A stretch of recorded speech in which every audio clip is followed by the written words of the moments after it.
Choice Podcast Awards voting is up on the 31st of July, so go to podcastawards.com to nominate the following shows. Writers and Illustrators of the Future podcast in the categories of education and also storyteller drama.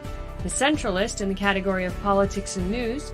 That's with show host Joe Montaldo. Science and Beyond in the category of science and medicine, also with show host Joe Montaldo. The Outer Realm in the category of society culture, with show hosts Michelle DeRoche and Amelia Pisano. And the Pittsburgh Paranormal Chasing Prophecy in the category of religion and spirituality. There's another category that opened up for us recently, the People's Choice, so please select for this category as well. Go to podcastawards.com to vote for these 5 shows and any others you enjoy listening to. That's podcastawards.com. And remember, voting ends July 31st, so go ahead and get your votes in. Welcome, everyone. Like Emily said, get your ass over there because she's politer than I am. Vote, vote, vote, vote, vote. I mean, we've got shows. We already got shows that have made the nominee list, which is nice. So some of them may already made it to stage 2. So get over there and vote, people. What is the holdup? I don't know how many people listen to the show. Get over there and vote. We could win this, man. Whether we do it or not, I don't know. I think John Goodwin's going to probably win this year with Writers of the Future. He got nominated last year. Almost made it to the top, but he got honorable mention, which is still nice. The station got honorable mention from iHeart this year, which is nice. And 2 years running, best local broadcast. And now we have 5 shows up for best podcast in the United States. So go vote, people. And look, I've seen some of the competition. Look, I'm not hating on anybody, okay? But some of them shows are kind of boring. At least you know these are not going to be boring. We're going to always be entertaining. I have a very special friend with me tonight who I haven't talked to in a while, Charis Melina Brown. She's a great lady, and she still looks like the day I met her 10 years ago. God, I don't know how she does. I'm getting like, oh, she gets younger. I'm the jealous. ETs taught me how, so I'm sure. All I'm saying is, the girl looks wonderful, man. Thank you. And maybe it's a good living. I don't know what it is. But really, ladies and gentlemen, I met her a ways back, and I swear, it's a girl look any different than she did when I first met her, which is a great thing. It's nice that you look good, you feel good. How's life treating you? Everything good? Everything's rolling around? Yeah, it's a strange life. Cool. But I'm just so grateful because, I started on a spiritual journey. My first spiritual awakening was in 2003. And that's when things got like out of the norm. And then my ET awakening was in 2011. And that's when I met you, was right after that. When because you know how it is when ETs come in, they're like, oh, we're going to flip the entire script on you. Everything you thought you knew. Absolutely not. And actually, this has been here the whole time. It's multidimensional. It pops up everywhere. So that changes everything. But then after a while, that also just becomes kind of the background of what's going on. And the life that I've chosen is definitely a different kind of one. So there's one layer of like seeing what's going on in the world and in the various dimensions. And then there's the other one of seeing where we're equipped to show up and what our equipment is and showing up in that way. So sometimes it means being aware of what's going on in the grid. Sometimes it means withdrawing from the grid so you can kind of like cook up your medicine that you can bring back in. At least that's what it's like for me.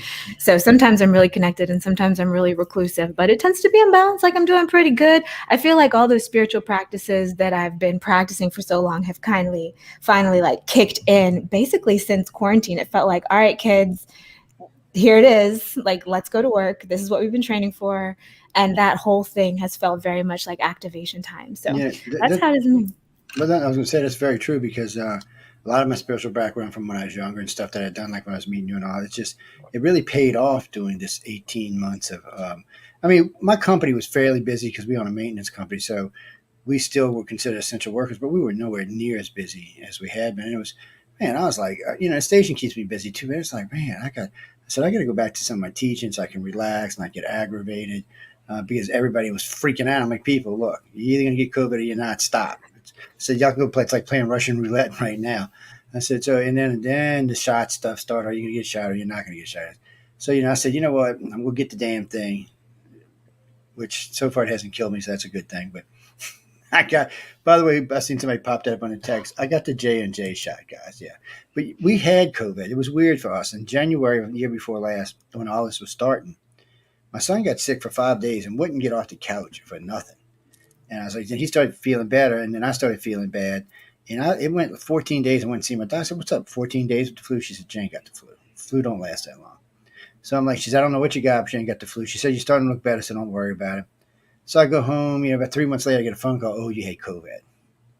I'm like, "Oh, well, thanks for telling me now," which made me feel a little better, because you it doesn't make you immune, but it does help to keep it off. And then when Johnson came out, I said, "Well, I'm not getting that stupid Moderna shot. I went to one shot," which, by the way, ladies and gentlemen, I didn't feel any side effects.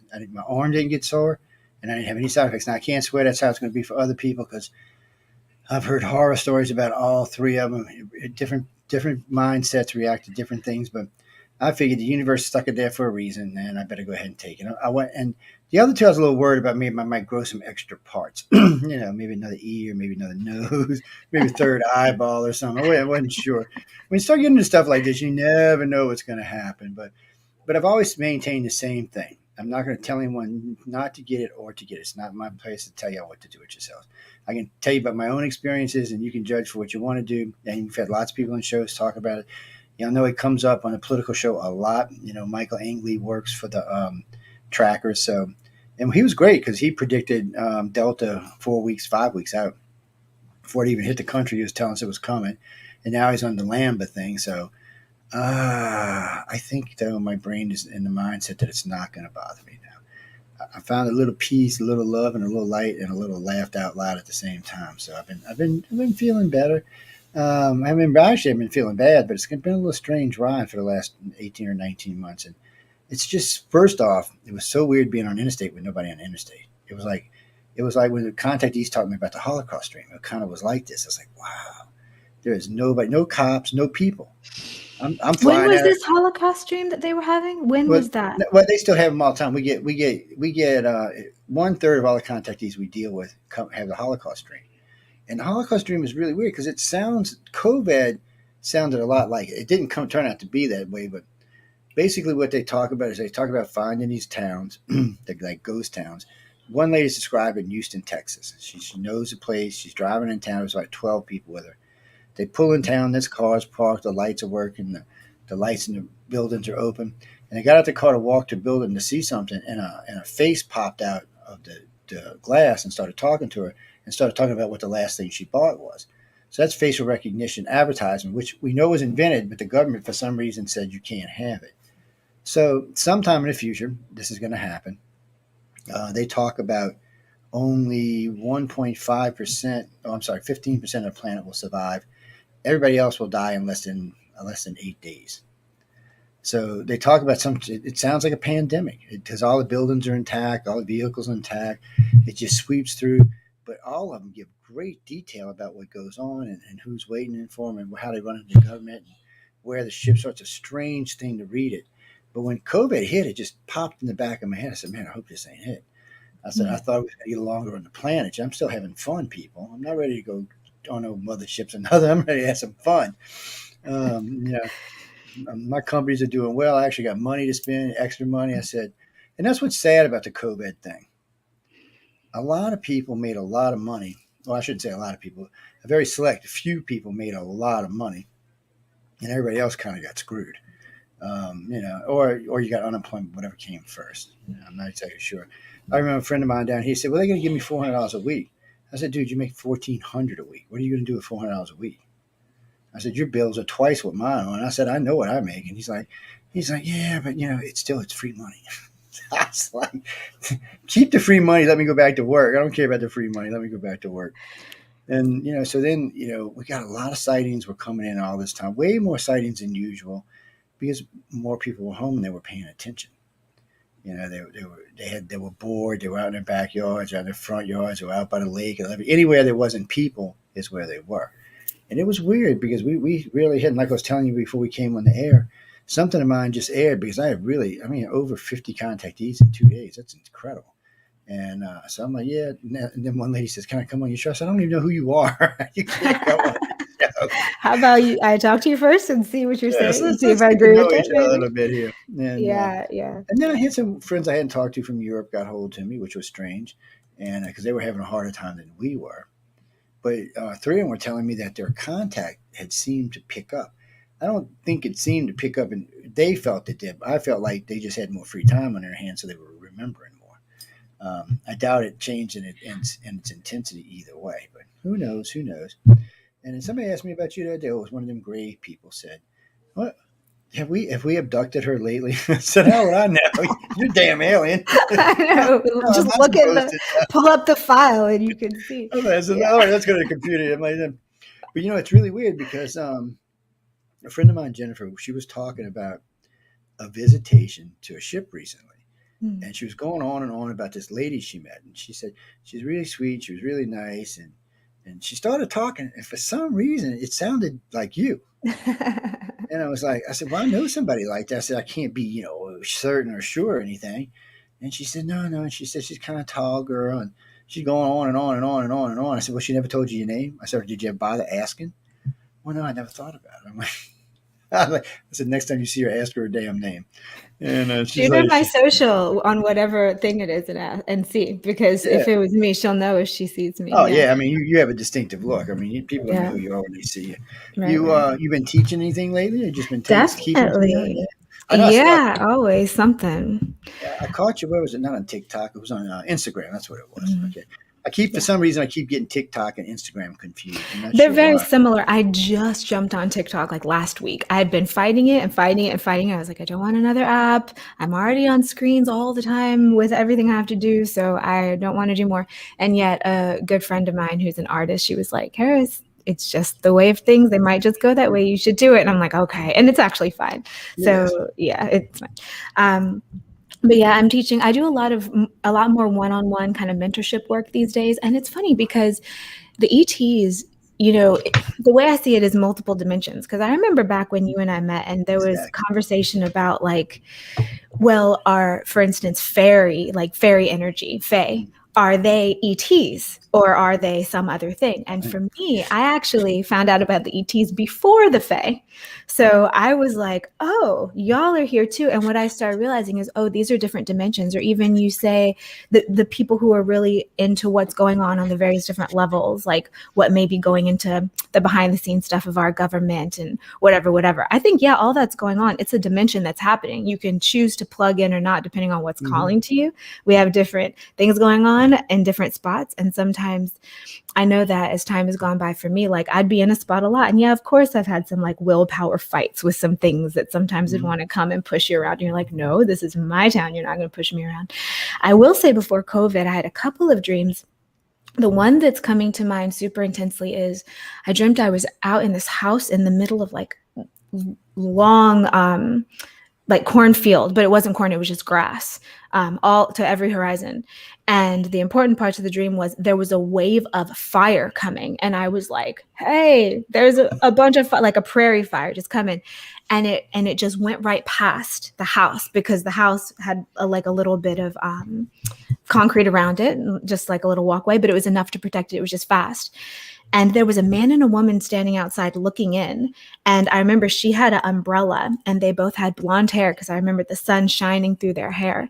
And they were just looking at me in the house. And I opened the curtain and I looked and they felt peaceful, but very intense, like not disempowered at all. And so if you're a disempowered person, you feel that energy, it might scare you, but it's fine.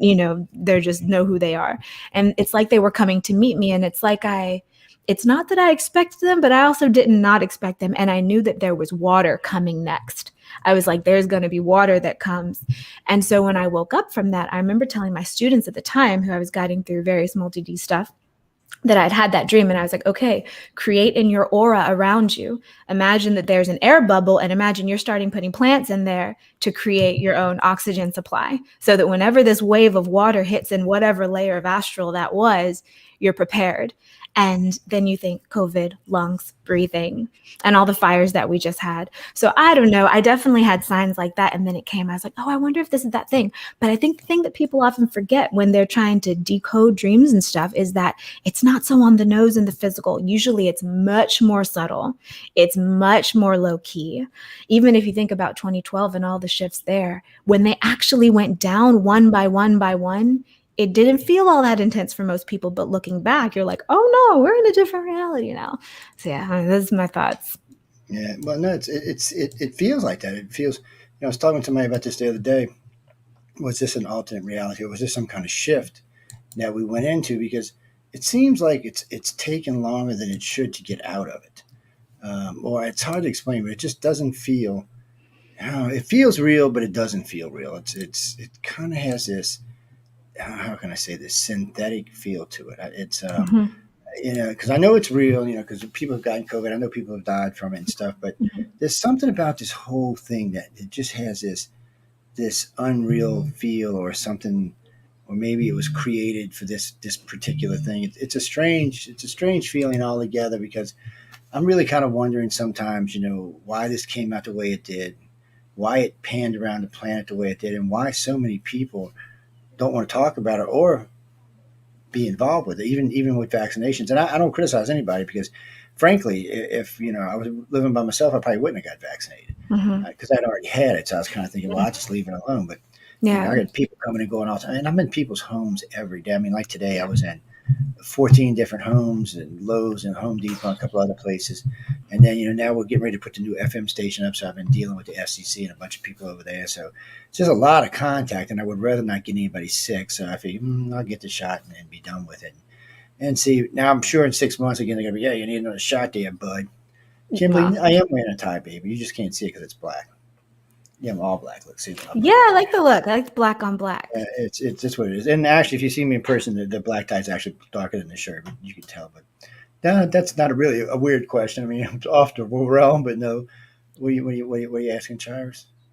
Why don't you come over to the? Why don't y'all go to one of the three YouTube chats and we can see you better that way? Because right now you're on Messenger. It just pops up to the right side of my screen. Well, what do you want to know? What does she teach? She teaches a lot. Well, I'll let her answer that. She teaches a lot of stuff. Why are you doing that? I'm going to flip another server on. Hold on. Why you Sure. answer that? Yeah. So I teach people how to get in touch with their deeper knowledge. So I started off teaching intuitive development way back in the day. My experiences, I have a master's in psychology. I also have a master's in health. I was going to get a PhD in psychology, and 3 months before graduating, I left to write the Starseed books instead, right around when I was having my ET awakening. And since then, I have taught people online because I have been a teacher, Waldorf school and regular types of school for all kinds of ages. I also taught when I was in graduate school. So I taught college courses and stuff. So now what I teach is there are courses on various types of mind, body, spirit health. I teach a lot of feminine empowerment. So I'm actually about to release a Fierce Goddess course, a study at your own pace course that takes you through a month or two of empowering your intuition and empowerment as a female. So you can go to my website and see there's more stuff coming up all the time. But mostly what I teach is people how to kind of meet up with why your soul and spirit is here.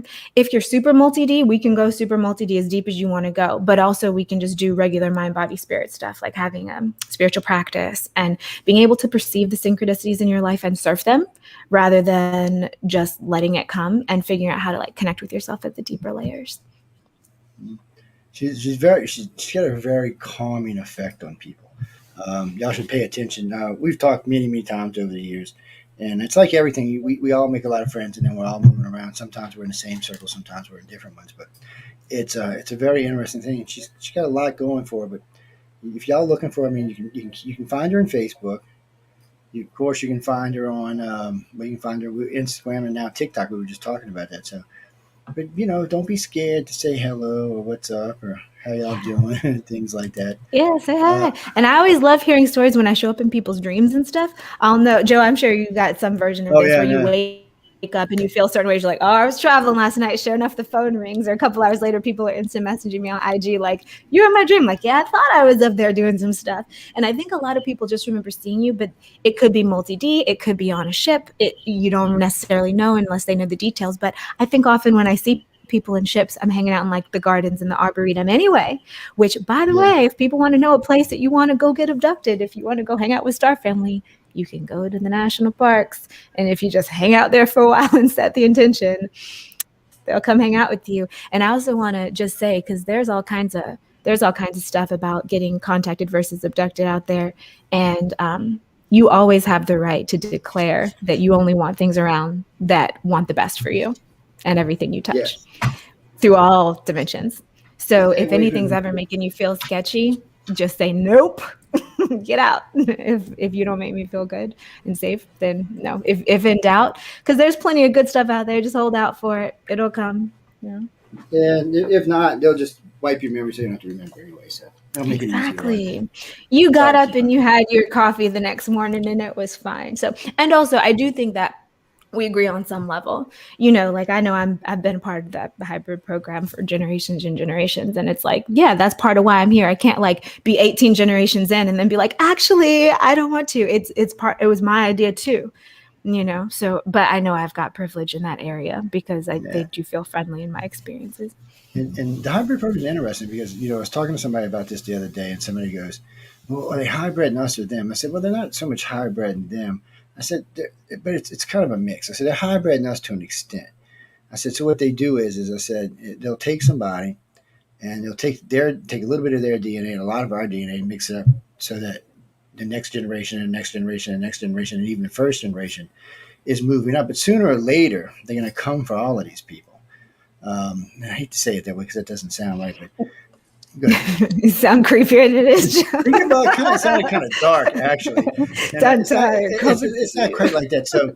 So somewhere along the line, all this stuff is going on in your life. Somewhere you decided you showed them an interest that you wanted to be part of whatever the resettlement programs are, and so what they're doing is they're creating bodies that are being held places. Now, some of these bodies are going to be used for y'all. They're going to, when you die or before, they just upload your consciousness into the new body. It kind of looks like, well, it looks just like you, but sometimes it'll be a little heavier, a little taller, depending on what kind of world you're going to. Or if you're flip flopping through dimensions, that's even a little bit more different. I told this story just the other night about the couple in Pensacola we had dinner with, and they went to bed. We were together till about 12:30, and then they went home, went to bed, and I went back to the hotel, and then at 6:30 in the morning, my phone just ringing off the hook. I'm like, what the hell? So I'm half asleep. What? Who the blank are you? And what are you? Joe. So I said, you got to come over right now. So I just seen you like 5 hours. You got to come right now. You got to come right now. So I get myself dressed, still half asleep, drive over there. I pull up, and we had taken pictures. It was a big group of us that night, so we had taken pictures.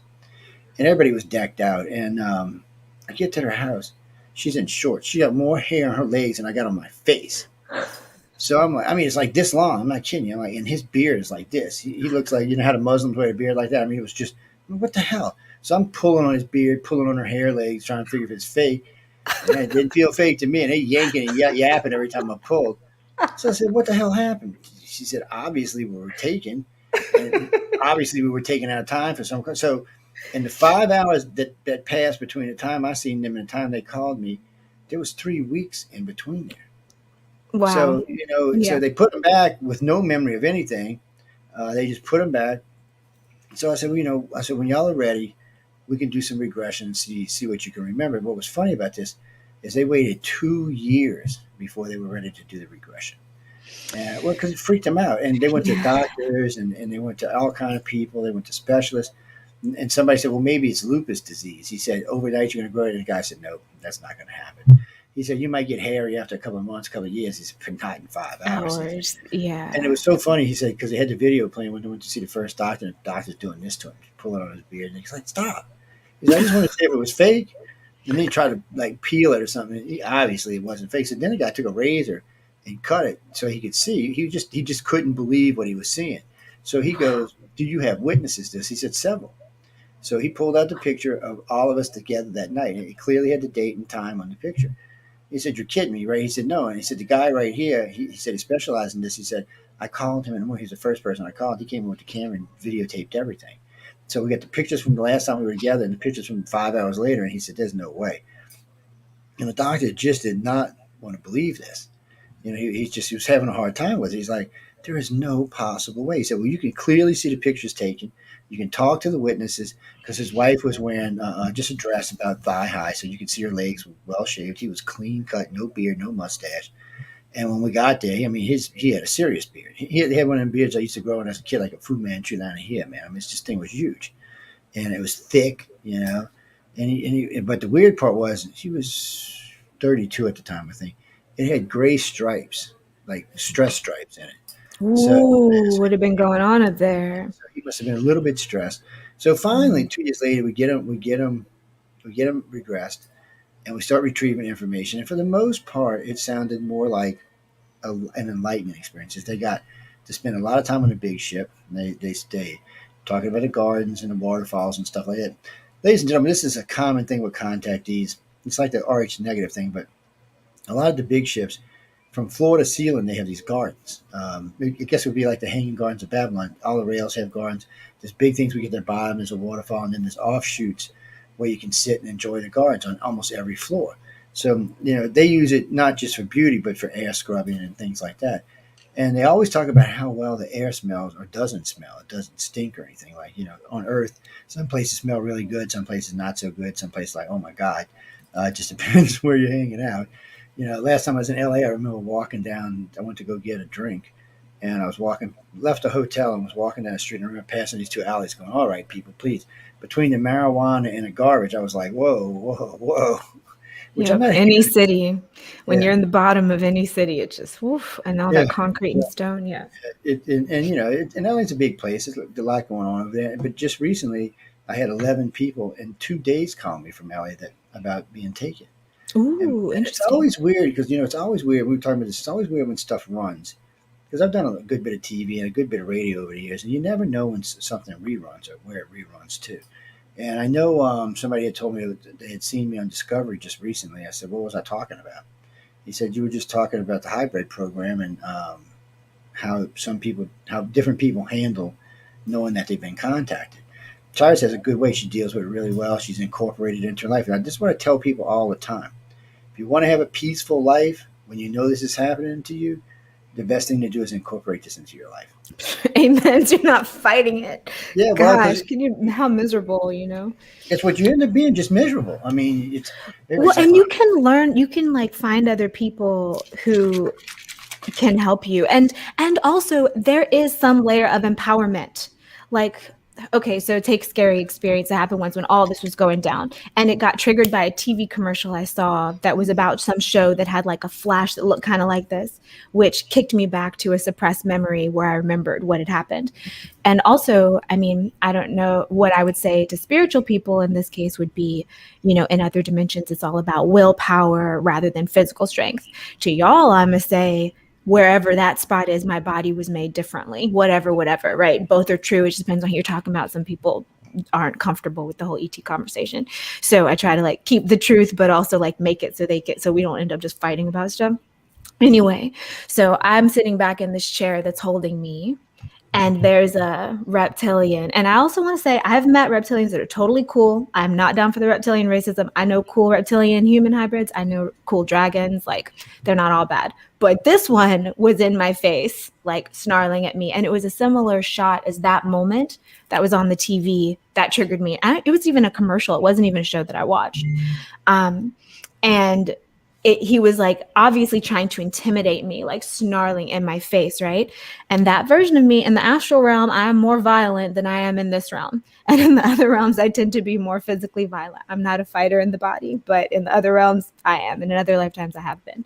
So I just felt this rage come over me, which was apparently the right way to handle this situation, because you're in the reptilian realm, you access those emotions. Like, that's how you have your boundary, And so I grabbed him by the throat and stood up and forced him back and straight on. And he went back because whatever force that I had was enough to say, hey, get the f out of my face, absolutely not. And so while it was a scary moment, but also, that's after years of realizing how to be empowered in those spaces and all these micro experiences where you're like, whoa, let me take my power back. Let me take my power back. Let me take my power back. So you do work for it, but there's work that's done. And now I feel like pretty much anything that gets in touch with me at this point is pretty respectful, because I also authentically do want to work with everybody, because I'm hybridized and I got everything in me. So I can't be like, say, oh, well, this part of my own DNA, I'm going to say no. This part of my own DNA, I'm going to say is bad. Like, I authentically do. And I think that the key on earth, I think the thing that we're making is some new type of something so everyone benefits. That's why so many races came together to create this. And there are various split offs. I think that this whole pandemic time is definitely the branch off of a bunch of Mandela effects, and we're going to be able to see where everybody goes. But I also believe that a golden age is also coming, and that's where I'm putting my chips, and that's like what I'm choosing to feed and where I'm choosing to like flow my energy. But there are a bunch of things that are coming. It just depends on like where your path is, I think. And how you're going to deal with it. But no, that's the best way to deal with a reptilian, because reptilians are weird. for the most part, they're an agrarian society, but they can be aggressive. And like people ask me all the time, well, if they come for me for this way or for that way, like people who were having sex with them and stuff, I said, if you feel that they're hurting you for any reason, you can't just say stop. They're not going to stop. And I said, you can put it in your head. I said, but the best way to do it is to build up all your energy, put that thought in your head, and physically manifest that in their other head, and they'll stop because they respect strength. And that's one. It's just each race is different, but this race respects strength. So if you show your strength, they'll stop. But if you don't, they're not going to stop. They're just going to keep on going. It's like people that mess with you, that always mess with you, and finally when you're like, hey, seriously, chill, they're like, okay. Yeah, but it's they like will punching a put floor you in the to head. that. Yeah. Yeah, it's just part of the grays are different, the humans are different, the hybrids are all different. Yeah. It's just everything's got its own place in here, and it's just strange now because once we started a blood type survey, we realized that the reptilians and humans were here first before the grays, which was just kind of weird to find out. And then, matter of fact, we didn't even see the grays. I think the first hieroglyph shows up about 2,500 years ago. I'd actually have to go look at the Egyptian, but we have them on the sites. I think it's 2,500. But the reptilians and humans have been here as long as we have been, or longer. I can't tell you for sure, but they were longer. It's like, you mean, well, yeah, Chris, in that aspect. So when we were talking about this the other night, for 2 million years, humans were brown head, brown eyed, brown skin. Some probably looked good, some probably was scary looking, some were probably hairy. God only knows 2 million years ago. And then RH negative pops on the scene and things start to change. The eye colors start to change. We start seeing green and blues and mixed. We started seeing blonde and red hair because they were mutations. And whatever this started, this RH negative was a mutation. It was some type of mutation. But it's an important mutation because when it happened, it was a baby killer. Stillborns, because RH negative, RH positive, RH negative parents, you used to not be able to have kids.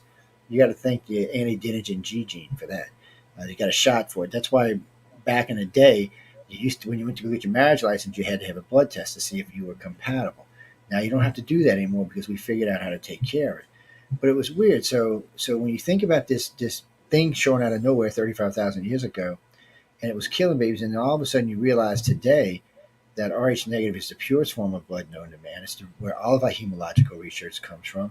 And O negative is the only universal donor there is. People tell me all the time, well, AB is only 1.5, and so is AB negative. I said, that's true.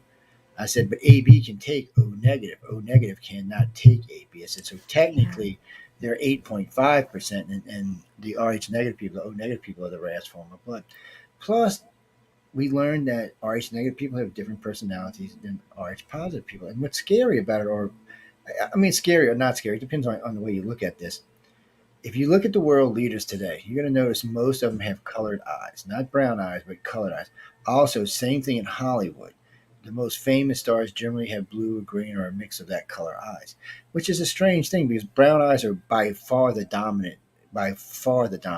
No, I said this the other night. I married a brown-eyed woman. No, I have nothing against brown eyes. I don't know what you're talking about. I said, matter of fact, she had dark hair and brown eyes, and she was dark-skinned, so I probably threw back to the originals. But that's my own particular. Beauty is beauty, right? And all the colors. What What do they say? Fine comes in every color. So when we move forward to see this in our recent time, this big change, I'm actually RH O negative. Yeah. When I found out about when this research study was going on and I read the results, I was like, what? Y'all got this wrong. Y'all better make this O positive. Yeah, I'm the universal donor. I'm like, of course, Like, that's what I am. Alone, Can people. give to everyone, can't receive, but from hardly anyone. That's true. You can. But it was funny. It was funny how many. I guess we'll call them contact. I don't know how many people I met that was similar. They were just coming out of the woodwork.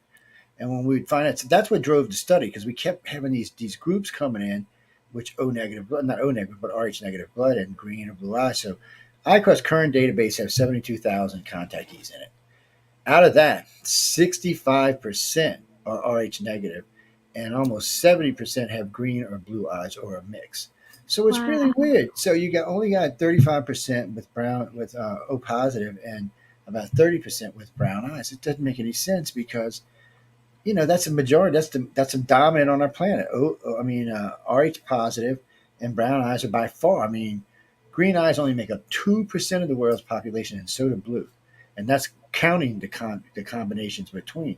So only 4% of the world has these color eyes, but yet when you look at TV, they are by far the most dominant color on television. Figure that one out, people. There's something different about them. Yeah, I think it's that striking factor. And I think that I wonder too about the contactee stuff. I would have to ask you about the statistics, but what role race plays. Because I know I was on my cousin's radio show one day, because I'm Black, white, and Native. Those are my 3 races. She's And gorgeous. Don't let her lie to you. oh, thank you. Yeah. And I think hybrid, like human hybrids, I'm like, yeah, we're like the best of the DNA. They like fight it out when they're making our genes. And so we get the strong I stuff. know. But I think seeing both sides of it. And I do think my cousin has a radio show back when I was first writing the Starseed books. And I was on there, and one of her listeners, she's Black, a leader in the Black community.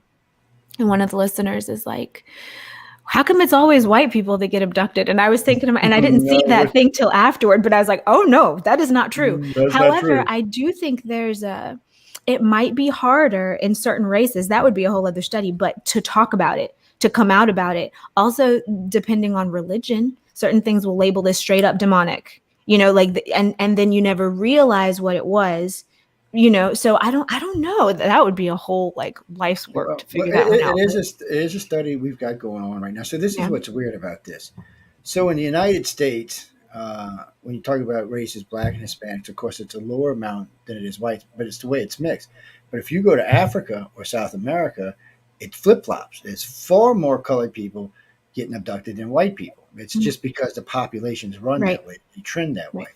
And I say colored people because people get mad at me when I say Black in Africa and Black in South America. The South Americans get really pissed at me for some reason. So it's just it's just the safest word to people go. With dark melanated people versus not. I mean, and I will say something about the bodies that you were saying earlier, because I have this joke that in the times where I've remembered being alive and having lifetimes similar-ish to this one, because in this lifetime, I do magic publicly, and you could not do that very recently, they would burn me, they would drown me, and it has happened, But anyway, I think when I've come up in Egypt, when I've been in Uruk, when I've been in Babylon, I think the bodies that I was in was similar to this one.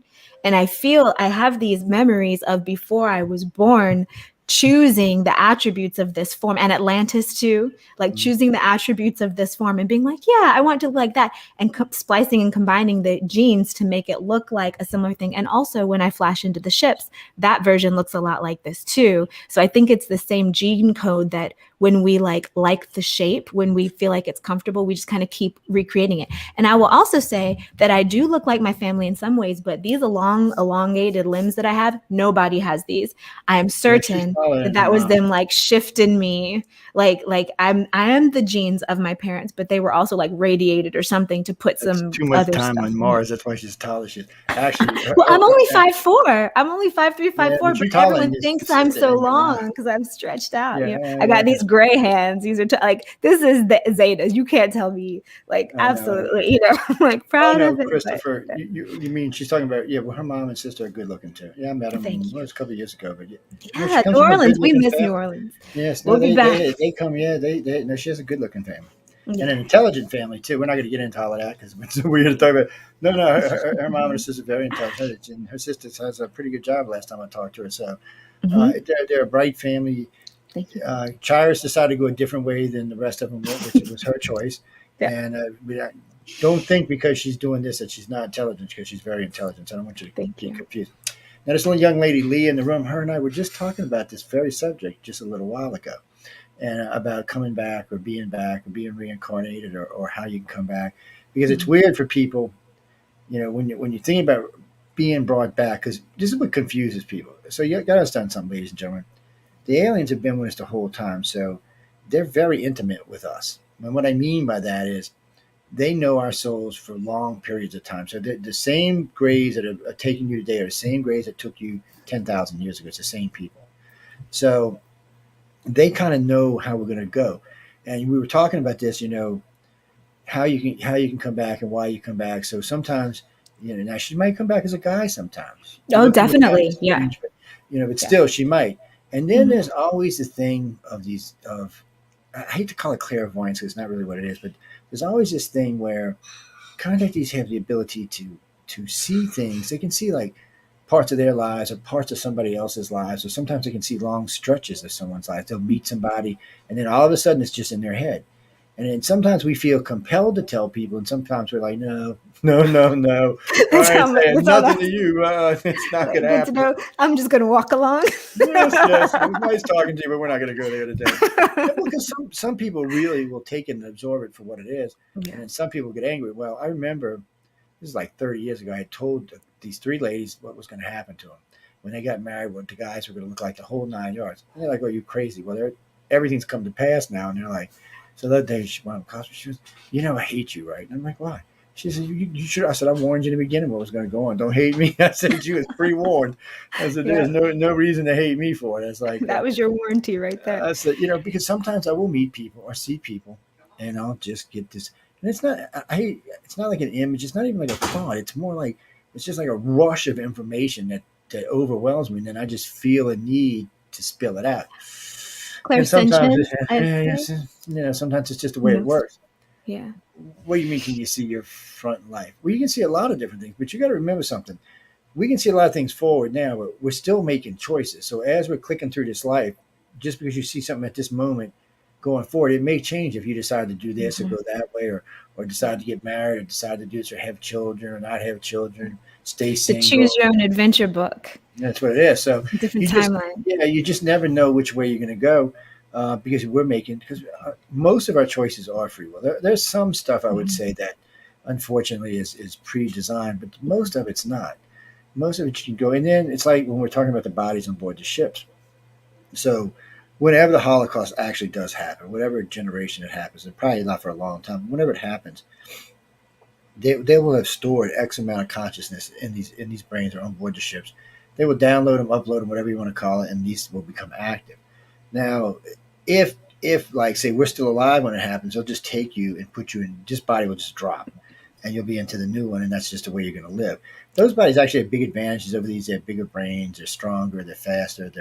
The way they're designed is you're much more telepathic, much more empathic, you're much more clairvoyant. But by saying that, when you use these, there's a lot of stuff that goes on board the ships that we can't bring back with us simply because these brains can't hold it. So a lot of stuff, like you'll learn a lot of stuff. Some of that will be left in, I guess you could call that archive on board the ship, or in a hard drive, or in the host body you were using, it'll be stored there. So anytime you access it when you're there, you can use it. But that's also why you get downloads, because you've learned these lessons on board the ship. So instead of making you crazy trying to remember everything you learned at one time, they give you a download. And then your body absorbs, your soul and your brain absorbs a download, and you go on, and then later you get another download. And the faster you absorb, the more you handle it, the faster the downloads are going to be. But there comes a point where, these brains are just physically not large enough to handle a lot of the things, especially the abilities, because, empathic and telepathic abilities are tough to deal with, especially if you don't know what you're doing. I feel so sorry for some empaths. They'll call me up. You think I'm empathic? I said, let me ask you this. I said, does the mood change when you walk into a room? Yeah, so you're just the kind of person that's mean or ass. No, I'm really sweet. I said, so when you get a giggle, you hear people giggling in a room. I said, when you get sad, you see people sad in a room. I said, you're an empath that projects. I said, but some empaths don't project. Some empaths absorb. So they'll walk in a room and all of a sudden they'll get sad or they get happy. And if it's a large room with a lot of people, you can see them. They'll go through a range of emotions because they're picking up everybody's emotions. So that's one of the things you have to learn to control or to shut off or to block off. Not completely, because you don't want to miss out on everything. But just learn to use it, because it can be a disability. If not, I'm extremely empathic enough so that it was definitely could be termed a disability before I understood how to use it. And even now I've made my life is pretty reclusive in a lot of ways because it is not comfortable to me to be around a lot of people all the time. It's way better for me to be legit by myself. I do have a couple of things I was thinking when you were talking about how the ETs have been around. I had a vision in the Smithsonian once, and then later I saw a movie that had some of those same codes, and I flipped out. And I'll tell you what the movie was at the end. I'm sure some folks probably already know. But I was in the Smithsonian, and that was right when I was getting tons and tons of downloads about Starseed origins, right?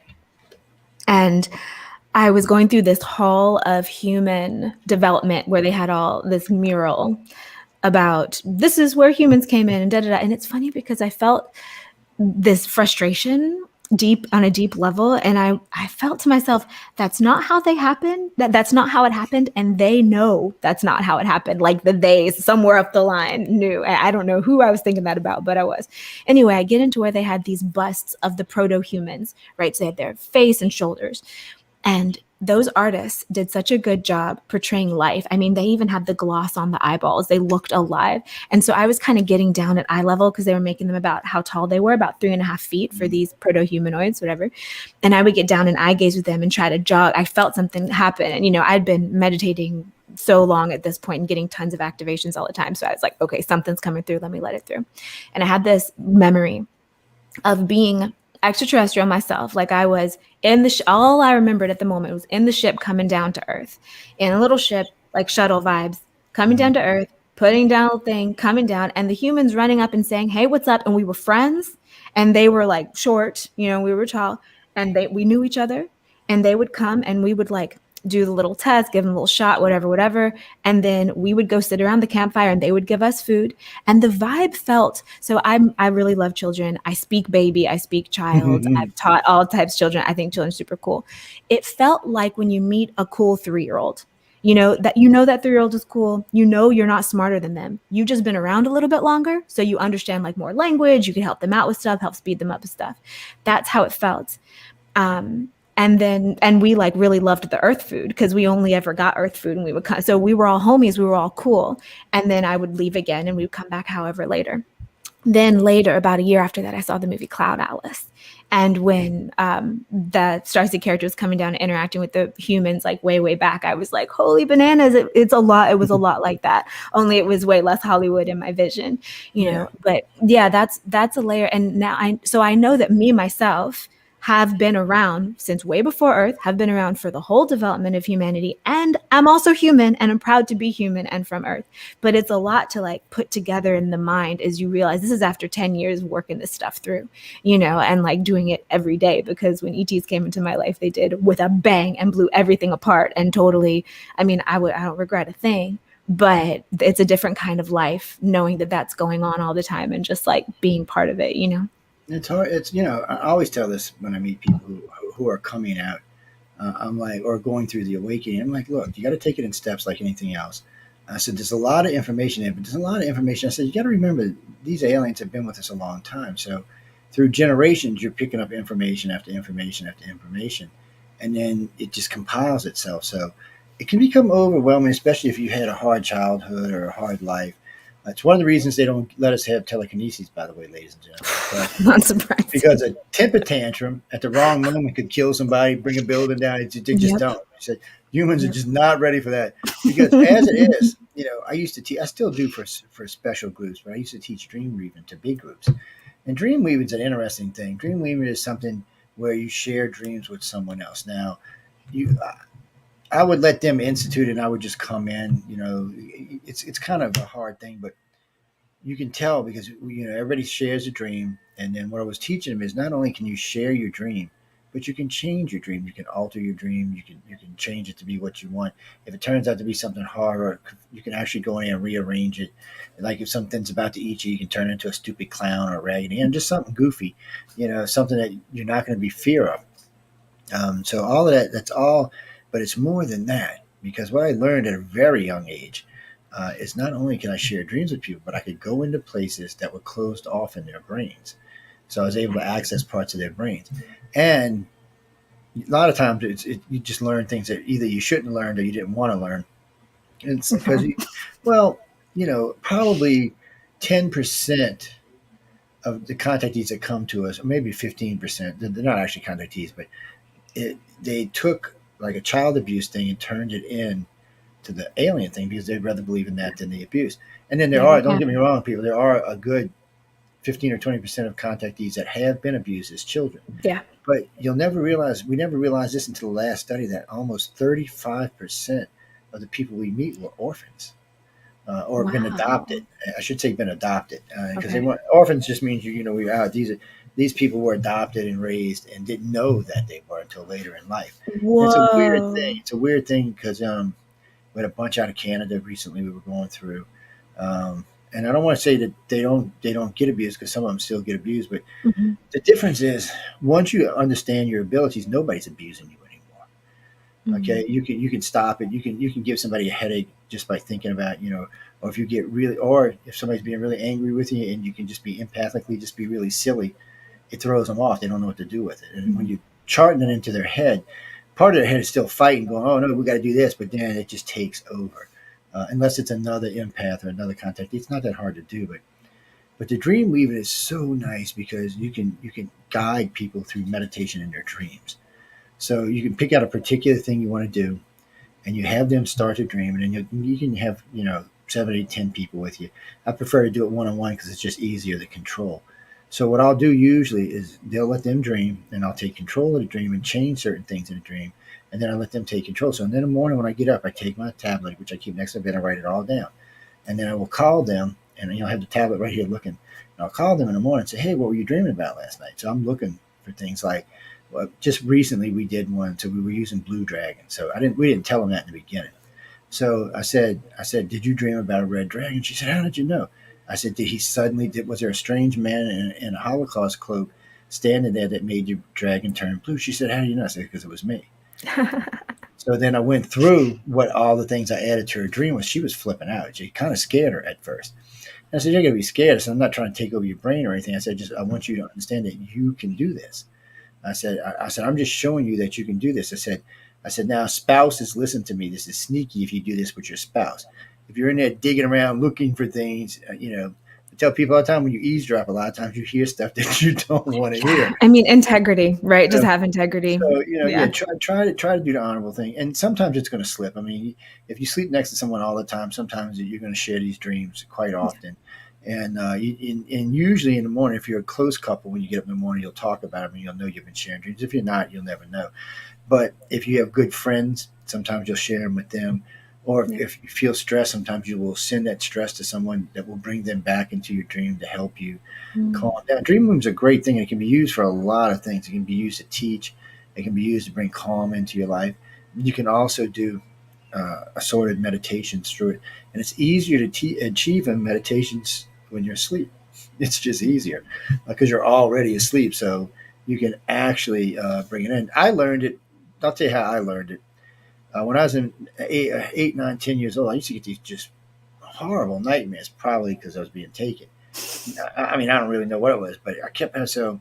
The first thing I did before I go to bed is I'd start running old episodes of Star Trek through my head. The original Star Trek. I just started writing. And then after about a year, I realized that I could interfere with the dream. I could change the outcome of something I didn't like. I could change it. So the more I learned that, the less of the other dreams I was having, and the more of this. And then I realized after that, I no longer had to do a specific thing. I could let my brain just go. And if it did go to something that was bad, I could always bring it back to something else. And then it was the second woman I ever slept with. Um, we were actually good friends, and I don't know why we just got drunk one night and slept together. And I remember waking up in the morning and telling her about her dream. She slapped the living shit out of me, by the way. Uh, she said, I cannot believe you invaded my privacy like that." I said, "You were dreaming so Me loud the too. whole planet." I said, "Craig, you was dreaming so loud the whole planet could hear you. It wasn't just you. I was interfering, just freaking all over everybody." And then she started laughing, and she goes, "That is the coolest thing I've ever done." She said, I said, "Yes, obviously you're empathic because you was just." And there's other things about being empath and telepathic. When you're in love with somebody, or even lusting with somebody, it can be intensified 10 or 15 fold when you're an empath, because Hmm. it's more than Accurate. just the act. I mean, you can merge your brains and your body. It's hard to explain it Hmm. to the experience, but it's a very different experience, and Yeah. it brings things to a much higher level. But it's a dangerous thing because if you do it with somebody that's just a friend, or somebody that you know you're not going to end up with, one or two of you might get hurt because it's intense, Hmm. and that it's going to linger, especially for somebody who's not in the same realm you are. It's going to linger with their mind for a long time. And Yeah. eventually they're going to get mad at you because it's not going the way they want it to.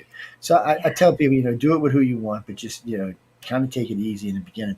Because once you learn how to do it, because when you go back and you lucid dream, you can act in the dream, participate in the dream. But when it's a true lucid dream, it's not actually a dream. It's something that's either going on, something coming up, or something you've seen before. because it's actual an active dream. It's not just an everyday dream. Lucid dreaming is being awake and aware of what you're going on. It's not like realm sleep dreaming. It's different. Mhm. It's hard to explain. Yeah, part of the work that I do is shamanic work. So it's in the astral realm and the in between realms. Um, and it's real. It's a real place over there. And you can learn how to move on purpose over there. And because you're doing stuff anyway, it's like how you exist on an intercellular level right now, even though you're not thinking about it, like you're still there, your cells are still doing stuff. So, kind of how you're saying, I love how your childhood kind of forced you into being a lucid dreamer. I was that way with energy work. I'd be sitting in church actually, and there could be a lot of theories about what was actually going on here, but I would start getting these headaches coming through my mind sitting in church as a little girl. And so you're just sitting in church, you got to listen, and it's boring and you don't really understand it because you're like 7. And I would feel these pains coming in my head, this pain wave of pain coming in my head. So I would imagine that the pain was one color, the healthy part of my mind was another color, and I would like force the healthy color in the pain. I would spend like an hour fighting this pain out of my mind. What I think now as what I am is that some kind of entity was like reaching through and trying to control or hook in or whatever. But as a kid, I didn't know. And then as an energy worker, I just realized I was doing energy work. So it's interesting how we like get equipped for what we're going to be, and we get trained in how to do it, often through trauma and stuff, but it still gives us our tools that we need to then do our jobs, like our real jobs as adults. I It think. does. It actually gives you it really steps you up in the game. And for people, when you get something, especially in a lucid dream, and it's like danger, Will Robinson, danger, pay attention to it and haul ass. Do not Mhm. ignore it because it's warning you of something that's coming up. Do not ignore it, because if you ignore it, more than likely something bad's going to happen to you or somebody else. So all I can tell you is pay attention to it, because that's it makes a difference. It Yeah, so really, trust really your makes a intuition, difference. period. Yeah, like whatever, maybe just go like a week or a month and say, every time I'm gonna get into intuition, I'm gonna trust it. Not that it'll be right 100% of the time, but it'll probably be right a lot more than you think. And then if you practice, you'll get to see which feelings are always accurate and which ones might be like a little bit of fear, a little bit of like projection or whatever. And when you do things like I do, when you host radio, I mean, I remember when I went to go learn facial recognition and body language, it was really easy for me because I'm empathic and telepathic. So it made it much easier for me. I remember when I took my first voice stress test, and then I became a voice stress analysis. And I remember when I started doing hypnosis, it was easier for me. Matter of fact, I learned this. When I do hypnosis, sometimes I use a couple of forms of it that I use when I'm getting information. But what you can do is what they call a pen. How do you say it? When you're a telepath, it's a soft scan, basically. So while you're hypnotizing somebody, you can put in the information, be calm, relax, be calm, relax. You don't have to say it verbally. And it works much better, and the person becomes much calmer, and you can really get into their head much deeper and see what you can find. I mean, hypnosis is a good tool to be used. It's also a tool that can be abused like Mhm. anything else. I tell people all the time, if you want to be hypnotized, come see me. I said, because what we're going to do the first time I ever hypnotize you is I'm going to get you to give me a date of an event that happened in your life. And that's all I'm going to ask you. I'm going to say, when I get you on, I'm going to say, please explain to me this event that we talked about earlier. I want you to tell me forward and then backwards. I'm going to turn off all the stress tests, all the cameras, and all the voice. I'm going to sit down and go through what we just learned and formulate a line of question that doesn't use words of ET or extraterrestrials or God or demons or UFOs or anything like that, because I want you to tell me. I don't want to tell you what to say. I want you. Mhm. And with a soft telepathic scan and good hypnosis, you can easily change people's thoughts. And I don't want to Yeah. do that. I want the truth. I Yeah. mean, I do all this because I'm interested in why they're here, what they're doing. Because people tell me all the time, well, they're here to save us. I said, if they were here to save us, we'd be saved. I said, and Yeah. then they're And if like, they were here to kill us, yeah, we'd be dead. So it's we would like, be dead. it's So I something said, else. yeah, they have an agenda, and they don't mind us being part and sharing part of that agenda with them. Mhm. They just don't want us to interfere in whatever it is they're doing. So uh, on the downside to this is, of course, if the government finds out, it's a good chance you'll get mill-labbed. If you have knowledge, or if you're a good telepath, remember, both the Navy and the Air Force in the year 2000 did away with the remote viewing program and brought in telepathic programs. People are like, well, telepaths not real. I said, then why does the Navy and the Air Force both have a program for telepaths? I Mhm. said, government don't spend all that money on something if it doesn't work. I said, Yeah. yeah, it might not work the way they want them to, but it does work. But the telekinesis, to answer a question that came in a little while ago, the reason we don't have it is because we'll abuse it. Because think of it like this: if Donald Trump would have had somebody that had telekinesis, Nancy Reagan would be. I mean, not Nancy Reagan. Nancy Pelosi would be dead for sure. Half the Democrats would be dead. I mean, Putin would have been dead. Xi Jinping would have been. Oh, look, they both had aneurysms. How weird. How did that happen? Oh, he had a heart attack. Oh, she had a heart attack. Oh, she developed this. I mean, half the Democratic Party would have been dead and half the world leaders would have been dead. I mean, that's why we're not allowed to have that ability yet, because it's going to get abused. And don't get me wrong, there are some people that do possess telekinesis, but not in the state. Like they could slam a door or make something slide across the floor, but they can't go into your head and squeeze that little brain into you. Right. Everybody's got a life force. And I do believe there's some great cosmic order and plan, like what people call the Akashic records. Like I go in there and find stuff out sometimes, and it's always been accurate. And so I do think like people are supposed to come and go when they are. And obviously people can commit murder and stuff, but I think at a deep way, everyone's energy system does protect itself. It's hard to get in there and actually shift the course of someone's life if you're not like meant to do it. I do trust in some greater order that makes sense, even though it's a very, very long view thing. And it's like generations and generations and millennia for it to balance all the equations. Somebody asked me about the light beings the other day. I said, well, the light beings don't exactly visit us, not in the way we think they do. It's kind of like, because the way they're designed and the way their bodies or their energy is, they would burn like Charis and I out. They would just burn us out. It would be too much for our bodies to handle because they're not designed to handle that kind of stuff. But they can break a little piece of their self or a little piece of their energy off and put it in us and travel with us anywhere we go and be connected to the whole self. So just like the Greys can track us through thought, they don't need, people always say, why do you use implants? I said, well, they really don't. I said, most of the implants are from the government to track you. So the Greys, reptilians, and humans can track you through your DNA, which, by the way, our government's working on doing themselves. They can feel, it might even be deep in that. It might be your soul, your essence, whatever it is, they can tell. Your energy signature is how I think about it. There's very few places on the planet that I know. There's one in Georgia or Alabama where you can block them out, and there may be one or two on the other side of the planet, but there's not many places like that. And even when you do block them, that's when the shit starts, because they're like, okay, you've been gone for a day. Why and are you so quiet? All of a sudden you're back, and they're like, oh, we got to go see what just went on. You're getting abducted, people. Yeah, that's what's happening. You're getting abducted. So they want where you been, what you been up to. I will say a lot of time when I go, because I like to go camping in the national parks and stuff a lot. Great. And I have to, I go off grid for a while, or when I go on my long trips or whatever. The question is, I was just out there for 3 days. I have a memory of what I did for those 3 days, that is, I just, hung out and read books and whatever. But at this point, it's interesting because when we decided we were going to have this call, I was like, okay, let's see what has been going on with the space homies lately. Well, Sirius has been large and in charge this whole year. Sirius has been like huge in my experience, all over the place. But other than that, I feel like as I was touching back in for the past couple of years, it's not that I don't have experience with them, I do, but nothing has really like shattered my brain. I do have a story for you in a second, but and what they keep telling me is, no, Charis, you're ground crew. Like your ground crew right now, you're supposed to focus there for real. Like the point isn't to jump out all the time. Know where you're from, know what you are, but also know the job. And for me, the job is to like affect the energies on Earth. So I pop up when I want, and I'll call them in, and they'll be like, yes, and they'll talk to me, and they're around. They pop in. But I think it's important for us to align with where we're at, because also, the Earth has a consciousness, and what I've realized is she likes us. Like we can interact with her in such a way. What are you gonna say? I tell the people all the time. I said if she didn't like us, she would have already evicted us. Yes. I said, don't forget, people. There's already been 5 great extinctions. Apparently, when Miss Mother gets tired, off you go, you bunch of fleas. Y'all better behave yourself. Yeah, exactly. And we might all came from Mars at one time, but Mars is no longer inhabitable for us. So either be nice to Mother Nature or find yourself living somewhere else. And last I checked in our solar system, there's not many places to go.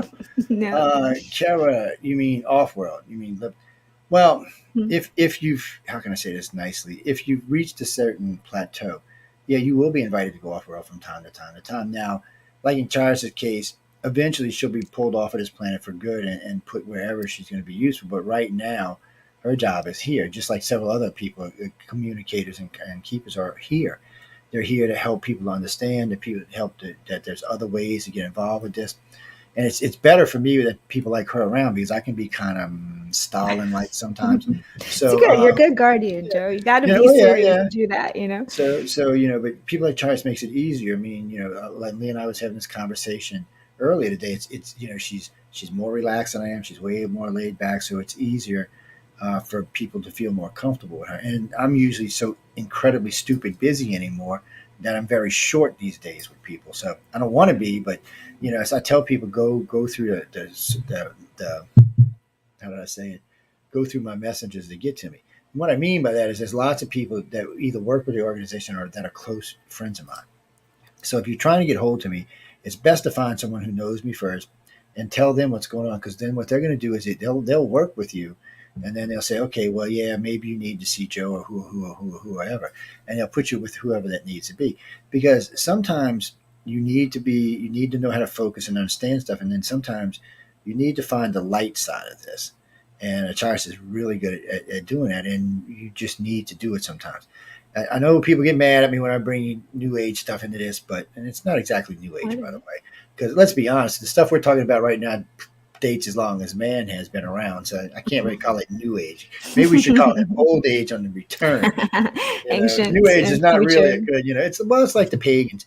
A lot of my friends who practice witchcraft and all, they're like, well, that's New Age. No, that's not New Age. That comes from the Druids, which are 5,000 years ago, 6,000 years ago. You can't call that New Age. You have to call that maybe Old Age. The New Age would be modern religion. So we'd say from Christ forward, that would be the New Age. So I don't get mad at me, religious people. I'm not trying to make anybody mad. But in reality of our existence, that would be considered the New Age. That was the start of the New Age. What we're talking about is stuff that predates all of that, stuff that can feed you energy, bring things to you. Just be careful. It's like anything in life. Be careful what you ask for because you never know what's going to pop up or show up. And again, like Charles was telling you earlier, if you've got a reptilian that's being a pest, you have to be forceful. Dominant and force. Yeah, Yeah, that's what works over there. You just got to speak the language. It's like, and that's part of being a difference between like empowered and a victim, a difference between, I mean, I've devoted my life to walking in the other realms, and I have definitely made sacrifices to do it. Like, you don't choose. Like I always say we don't choose the like mystical life. The mystical life chooses us, right? that's And true. then you can choose to either like hone your gifts and figure out how to make it work or not. And there's certain things in life that makes that easier or harder, like the people around you and stuff. But when it comes down to it, I think it's important to remember, regardless of what you're looking at, do you choose to take up space in a way that is helpful to yourself and others or not? And are you choosing, because I do believe in the power of free will, right? There are gems of truth in all these ancient texts, and you can look at it from a religious way, or the way I like to think about things like this is spirit technology. Like if you even look at the pyramids, fire in the middle, that's what pyramid means. The whole king's chamber, queen's chamber, they went there to get renewed. Like there's all this science that you can point to that are consensus science is just starting to accept. But that was spirit science. It was using the energetics of spirit or energy science, energy tech, right? And that's how I think about things. I'm like, if it works, then do it. And in my experience, things like spirituality, Reiki, working with the chakras, astral traveling, remote viewing, working through the different dimensions, working with the ETs and the dragons and whoever else is what has worked for me. But that's what I'm here to do. So I can't say that that's what everyone's supposed to do. But I do think if you're getting dumped into a dimension or a timeline or wherever, another like layer where you're interacting with other beings, like it or not, figure out how to get your feet under you, find people who empower you, work with people who you like the vibe of and who you feel like you can trust. And then, why not, right? You're going to be there anyway. You might Trust as is well like important. enjoy your life. Yeah, trust is Yeah. important. It's one of the reasons we have so many different people that we know. And yeah, Philip, that's true. I said that actually. I was saying that to a friend of mine earlier today. If you meet me, somebody sent you. It's the only way I can say it. I don't meet people randomly. Even in my work life, people come to me for certain reasons. And when I was young, I was way more easy to get hold to. These days, it takes a lot more effort. So if for some reason you find yourself talking to me, that's something put you there, sent you there, or and to be honest, I keep in touch with my friends and we go back and forth because we're all working in different areas. That's like with Charis, I'll see her from time to time. That's why she's here tonight, because I caught one of her lessons the other day. I said, "Oh, you talked to her. Well, I need to call her and see." Yeah, it's And like been years, and it was the same. it's, Because I it's just saw you how on it a is. ship last month. Whatever, it's fine. And that's probably what happened. If I seen you, boy, hey, we got to talk. Oh yeah, we gotta do a show. We've been on the wrong side. We're on different sides, but I mean different sides of the craft. But Because but let me be blunt about this, ladies and gentlemen. If you try to astral, or if you try to dimensional travel, which is probably a better word for it, sure. be careful, because really you can only go so high with a human understanding. Yeah. So maybe 5 levels. Maybe if you're really, really, really good, you might go 10 levels above. But the point is, if you go too high, or you find yourself in some place where you don't understand what's going on around you, because if let's say, like, if you were with the hierarchy of the grays, the reptilians, or humans, it's going to be, you're not going to be able to understand what's going around, because our brains have not developed to that point yet. They're going to be doing things and stuff that you're going to be like, now what's good about that, the good side about it, is you will absorb that, and when you come back, maybe we'll start to be able to move that in that direction. But it's tough. But sometimes they'll come down to our level to help us learn and teach it. They'll do it on the ships all the time. For some reason, they want to see humans thrive and move, but they only want to see certain humans. Like I said this before, 1.5 billion of us right at this current time. The rest of them, I hate to say it like this, the other 6.5 or 7 billion, they're not so much interested in. Because it reminds me of the Bible verse about the 144,000, right? It's like there's always like some 12 segment tribes. of the population. But again, I'm like, I don't know how physical that is. I'm not sure which realm they're talking about, and I think that the thing that a lot of people get freaked out about and like lose their shit over a little bit is thinking that it's all going to happen in 3D. But I've found that there's been crazy shit that's gone down in other dimensions, and it's crazy, and it has an effect in 3D, but it's not what people think. Like, it's not like it is in the movies usually, in my experience. I know they talk about the cleansing of the planet from time to time, but what's funny about this is it's not the aliens aren't going to do it. What the aliens did was decided that contactees will have a natural immunity to it. Whatever this is going to happen, when they talk about the Holocaust dreams, the contactees already have a natural immunity, and whoever's related to them and everything tied to them, so they're going to survive this regardless. It's the rest of the planet that you got to worry about, and for the Greys, reptilians, and humans, and some of the primaries, they don't. They look at it a different way. They look at it. Y'all have had a bunch of chances to straighten your asses up. If you're not going to do it, we're not going to be concerned, because remember this: we could wipe the whole planet out. They can re-inhabit the planet in less than 10 years. They can clean up all the radiation, clean up the planet, clean up the ozone, clean up everything, and kind of feel sorry for us. But yeah, well, they were stupid humans, and move on. So that's one of the reasons they, I hate to say, pick their stock. They Like, pick their teams. It's like fantasy football so down here. well, way back, like Charles's great grandfather was the one that was taken first. And since then, they've been taking her family. Now, you can't tell. I don't want her mom and sister to hit us, because she probably slapped both of us. But still, we know Mom that knows. They just don't talk about it. They're like, I know, whatever, yeah. cares. Okay, I'm not going to say no, Yeah, but let's talk whatever, about something else. that's what my mom was. My mom was like, she's like, really? They do it in family lines? I said, yeah, Mom. And she looked at me one day like, I said, well, how Stephanie and Pamela have these weird, strange dreams? Yeah.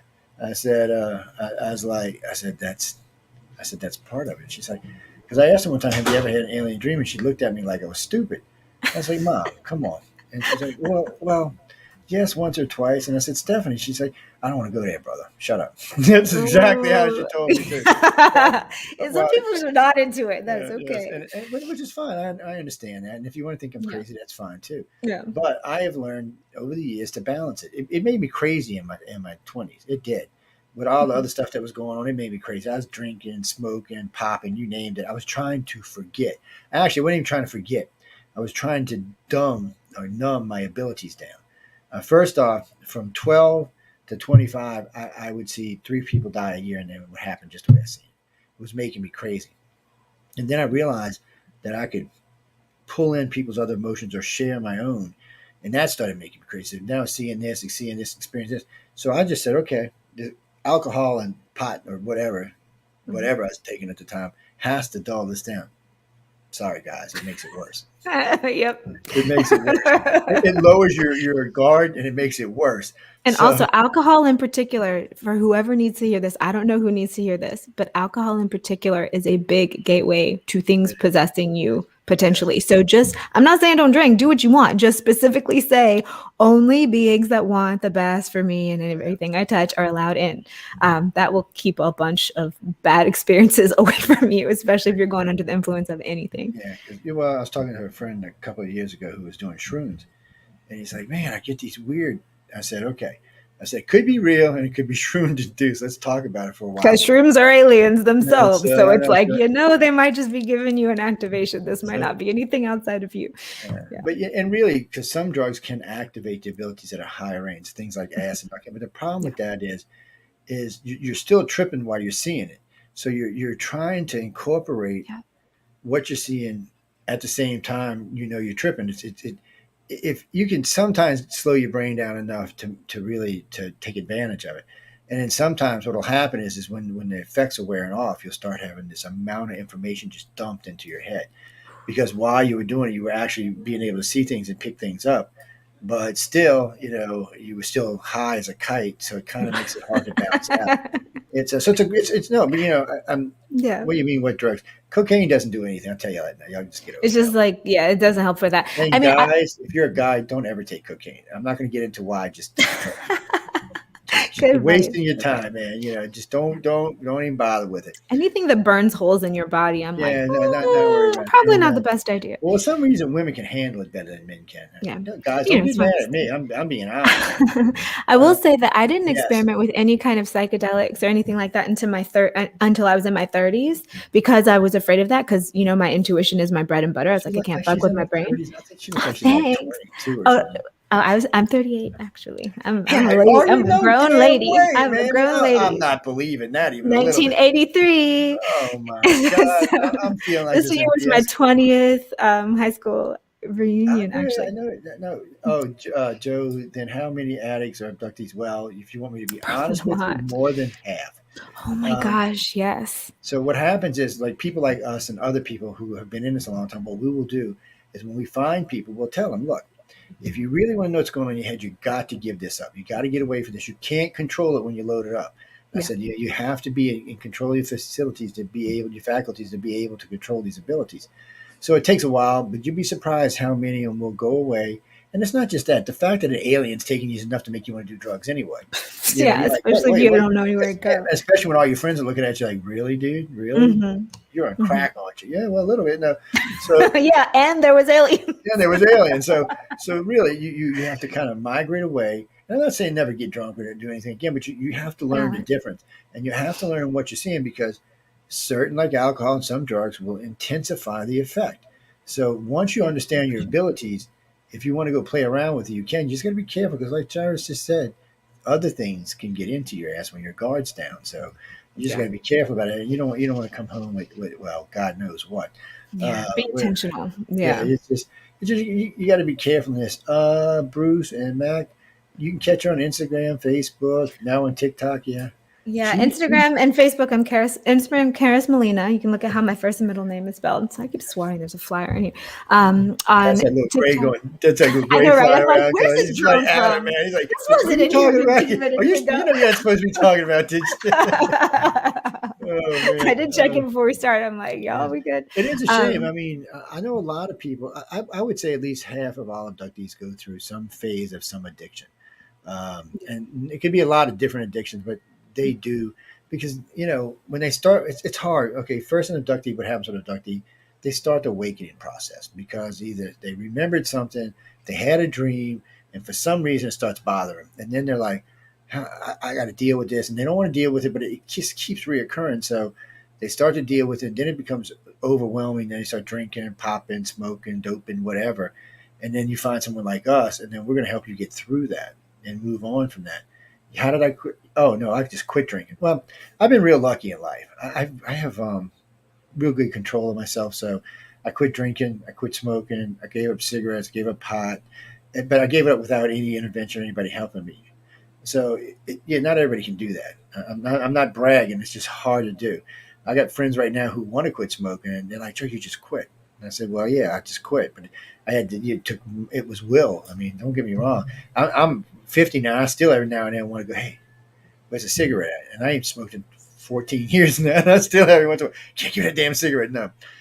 So you got to be careful with it. But, but there are people out there that are willing to help. And there's lots of us out there. Just be careful that they're the real thing and not somebody trying to scam you off of money or scam you off of this and scam you off of that. Christopher, I do hypnosis a lot, but okay, how can I say this nicely? I'll schedule a hypnosis session with anybody for $250. But if you can get through one of my people and find me and convince them by telling them what's going on with you, I'll do it for free. Okay. As a matter of fact, I was talking with a friend about that earlier this afternoon. Some people are more than willing to do it for free for, and some people know if you're going to want my time, because I make a decent paycheck when I'm working, so whether radio station or thing. So, if I'm going to give up all the time, I want two things out of it. I want to get paid, and I want to know you're real. So if I get like halfway into the hypnosis and I figure you're fake, and I'll just cancel the session, give you your money back, and send you on your way. Because I'm looking for answers like everybody else. Don't get me wrong, I got a lot more answers than most people do. But even for me, it's confusing because sometimes it contradicts itself. It changes, So, changes over time. Yeah. So when you look at the grays, not the little 3-footers because they're just a pain in the ass. When you get up to 7, 8, 9-footers, the more hierarchy, they are more subtle. They have intense abilities that scan your head, and they can leave little bits of information in to guide you along. Which anybody who can dreamweave can also do the same thing. So they really want to see us as a race really thrive and make it. They would like to see us join the Galactic Council one day, but that's not going to happen at this current. Well, because like yesterday, what I was listening to Biden, Xi Jinping, and Putin. Let's see how many nukes we got. Yeah, well, that's going to get us in the Galactic Council. Still so much violence. You just got to figure it out, We're not children anymore. That's what's bugging me. We are, apparently. Well, we act like it. My sandbox is bigger than your sandbox. It's sad, people. It really is. Because, all right, just a couple of things. We'll go through this real quick because we got like 20 minutes. So there's been times in our universe and in our existence on this planet where we could have achieved great things. So first off, the burning of the Library of Alexander. God knows what we lost. Still sad about that. Yeah. I mean, we've got the internet now. That's an approximation, I will say. So we are gaining information, but you don't know what was lost there. And then all the burning of books in libraries during World War II. And then we had the Muslims burning books and libraries just recently. So we haven't learned anything, basically. I mean, it just keeps reoccurring. And it's like, if my children kept doing stupid shit, like I'd pop them beside their head. What the hell is wrong with you? You not learn the first 3 damn times? Come on. Well, we've got tsunamis and earthquakes and hurricanes and pandemics. So really, they're trying to tell us something. And some of us are listening, some are not. I'm not saying that you're going to go around preaching this or that thing. There's lots of people out there saying, save this, save that, save this, save the whale, save the dolphin. Let me tell you something about dolphins. I still think dolphins are more intelligent than we are. Absolutely. They control 3/4 of the planet. They're not killing each other. They're not blowing each other up. Yes. And, dolphins and whales and octopus are all as intelligent or more intelligent. They're not from here for sure. They're before us. They found fossils of octopus that are basically the same, that are older than just about anything else. So they've been here for a minute. There's a lot we don't know about those guys. Yeah. Oh, to answer your question, Joseph, there in the chat room, what would make the Greys happy with us? Us just to mature. It's not like they don't want us to have fun. This is not what this is about. They want us to take control of ourselves and our planet. Yeah. Okay, we understand that there needs to be a fundamental change. And I said this the other day when I was doing a lecture. So people don't realize, but for the last 200 million years, the planet was always kind of wacky. The last 10,000 years is the calmest this planet's ever been, ever. So it was like a gift. Without that calmness, the human race would never evolve to what it is today. So, there was calderas blowing up before that. It was volcanoes all over the place, dinosaurs, asteroids, you name it. Planets getting bombarded by all kinds of crap. So here we are. We've been given a gift by whoever you want to say. You could say it was God. You could say it was E.T. You could say it was God. It doesn't matter what, as long as you think it was a gift. But we're not taking advantage of this gift. We're basically crapping on it and saying, some of us aren't. But, I mean, the other 6.5 billion just don't care. And for some they're people, hypnotized, they're hypnotized and drugged. That's what I think, especially in this country. Watching CNN and NBC and Fox. Oh, I don't know. Brainwashed. That's really what it is. And of course, you get, and then, like myself, doing Trump and Hillary's race, I caught myself in a flurry of just being pissed all the time. That And I was was like, intense. Yeah. and I was like, what the hell is wrong with me? And, you know, a couple of my friends, wife, they're all like, what is you? Are you losing it? It was just too much. I mean, it was just too Hmm. much. I didn't like either one of them. You Hmm. know, I'm like, I cannot believe one of these two idiots are going to be running my country. It's like the last race. I'm like, look. And so I didn't let myself get all caught up in it this time. No, I'm like, no, Yeah, it's the not going same there. story. You know, it's the same. I had a friend who moved away for a few years to be a nun in Burma. She was a Burmese nun. She was a young girl. She had gotten in a lot of trouble, her early 20s or whatever. She's like, I'm leaving. And I didn't meet her till after she got back and had lived back in the US for a few good years. But she said the main thing she noticed about leaving for Burma for however many years and then coming back was that she turned on the news and it was the same. Like the names were different, the actual things were different, but it was she. And then she realized, she's like, oh, like there's no reason getting upset because it's always the same. And there's always a million things they can be reporting on, but they report on the ones that are going to get you to watch and to worry and to put up your alarm bells. So I think it's important to curate our input and only let in what we trust and what we think is being honest. And it's so easy to change everything. We just got to start caring. But Yeah. you know, everyday people actually do care. But then Yeah. they go watch the TV and then they get mad at the Russians, or get mad at the Chinese, Yeah. or they get mad at this. So I'm watching TV the other day. I'm watching the Brits send 2 destroyers down to the South China Sea and 1 to the Ukraine. I'm thinking, okay, that's a little bit provocative. I can understand why they did it, but it is a little bit provocative. So of course, China and Russia is going to have to answer because, you know, and it just doesn't stop. And eventually somebody's going to get mad. And between the United States and Russia, we have 24,000 nuclear weapons. Do you know what that would do to Earth? I mean, nobody even has a clue. Just to put this in perspective, so Ronald Reagan did this and Donald Trump did this. China was going off the handle. So one afternoon, Ronald Reagan sent 4 nuclear submarines out. 2 land, they completely surrounded China. China didn't even know they were there. They had 24 Trident missiles on each one carrying 25 warheads. They could have completely obliterated China before they even knew what happened. Well, China got all big and again talking crap, and then so Donald Trump sent 3. And China was enraged, but China never had a chance. I mean, they were there before anybody knew it. They didn't even know, they wouldn't even known they had launched the missiles. The only reason they found out is we called them and told them you are now surrounded by nuclear submarines carrying nuclear weapons. And just recently, we drove a destroyer up into a pack of Chinese ships. They didn't even know it was there. I mean, it's you know, it's all this is very provocative, and sooner or later, someone's going to get pissed and push the button, Yeah. or someone's going to be senile or crazy. And any way it goes, it's not looking good for us. Yeah. And people, next election, try voting for somebody under the age of 70. Okay, I'm not hating on old people, and some old people are brilliant. But really, lately, the last 3 choices have not been all got their facilities together. I don't care what anybody says. And that's indicative of our political system, right? It's like the ones who should be ruling don't even get over there because in order to even get there, you have to already have compromised so many times. Yes, you do. Like, And you that's how can't, the you system can't. works. I did an interview with a gentleman just recently from a big company. And I said, you would be a great president. He said, not in a million years, Not buddy. interested. Yeah, like He said, first off, I got to take a big cut in pay. He said, secondly, I don't want that kind of stress. He said, they age so fast. The yes. president, they're like 10 years older in 2 years. Yeah, the only president I've ever seen coming out looking better than he went in was Donald Trump. I don't know how he did it. I guess he dyes his hair or something, you know. I don't know.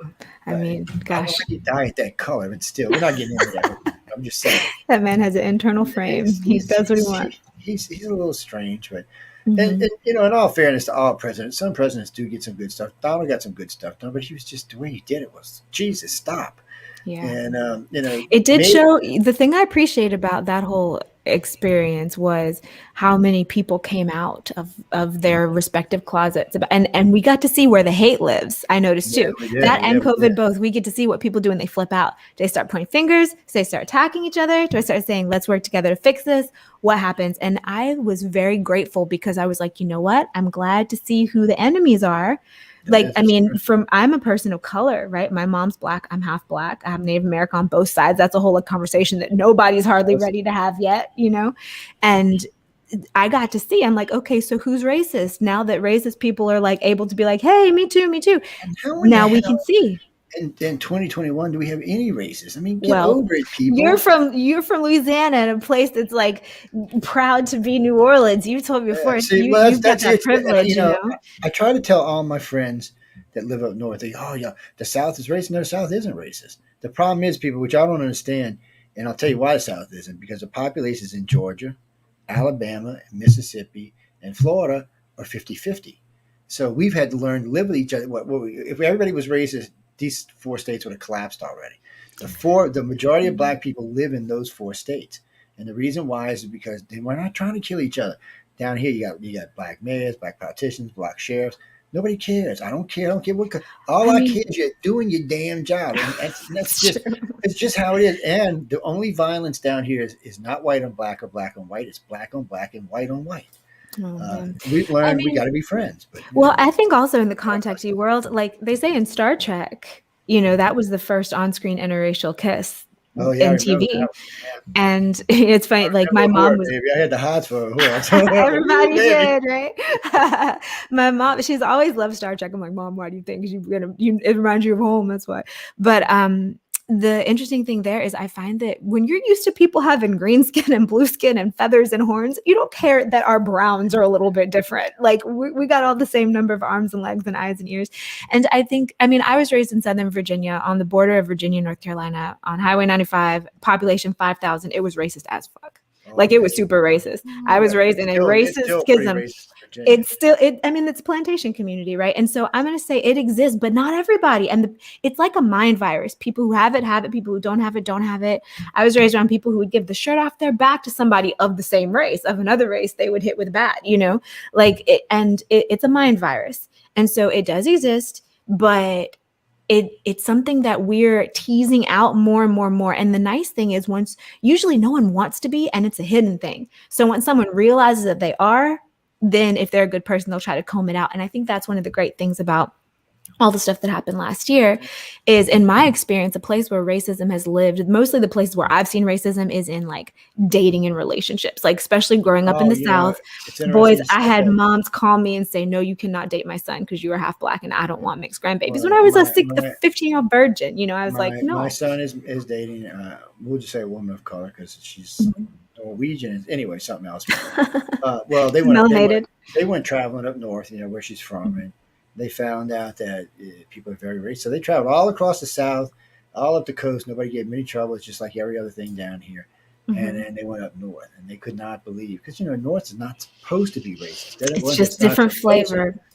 People like that are everywhere. It's just and he said, I can't get over how many people stared at us and looked at us. I said, because up there, because what happens up north is the colored populations are way smaller than they are up here. Like a good friend of mine lives in Oregon, and I always give her trouble about this. She's African. I mean, she's like black as my thing on my screen. I give her trouble all the time. I said, like, she got mad at me when I said, girl, if you don't open your eyes, I ain't going to know where you are at night, Jesus. And she goes, Joe, you know that's racist? No, it wasn't racist. That was the truth, girl. I was just messing with you. But it's funny for her because, one, she lives in a city that has like 5 black people in it. I told her, I said, what, do you feel like a candle now standing out in the crowd? She said, yes. She said, and I was surprised how many people in Seattle or in Portland are racist. I said, because they talk a good talk, but because there's nobody there. Right. I said, that's why. I said, but she said, I was stunned. And any kind of prejudice, I had a friend who was from Montreal, and he told me how people in Montreal get mad at each other about if they speak French or English, the way people here get mad about the color of your skin. It's this thing in our minds. And that's why anywhere you go, some people have it, some people don't. You can have larger, smaller populations. I'm privileged because people can't tell what I am.